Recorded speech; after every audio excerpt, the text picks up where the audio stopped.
How's it going, everyone, and welcome back to the channel. So in today's video, I'll be teaching you guys how to delete user emails from your Google Workspace account. So without further ado, let's dive right in. So to actually do this is quite simple, and as you guys can see, I have a guide provided by Google themselves on how you can actually do this.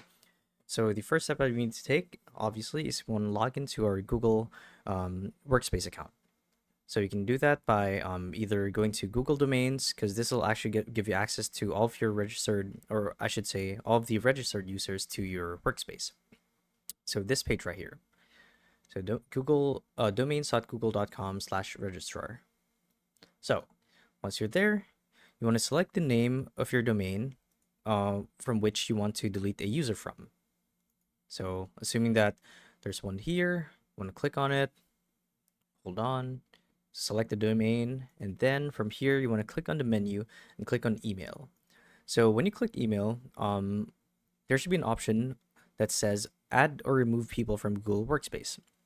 So from here, Google will basically generate a list of all of the registered users to your workspace.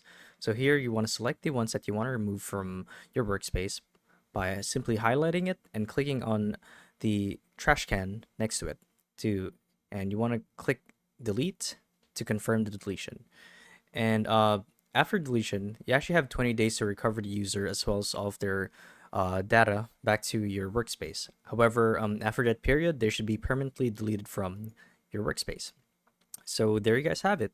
That's how you properly delete a user email from Google Workspace. So hopefully this video helped you guys out, and if it did, be sure to let us know down in the comment section below. And if you guys want to see more videos like these, we do have a YouTube channel where we do guides like these daily. So if you want to show your support that, you can do so by subscribing to the channel. So with all of that said, thank you all for watching, and we'll see you guys in the next one. Bye bye.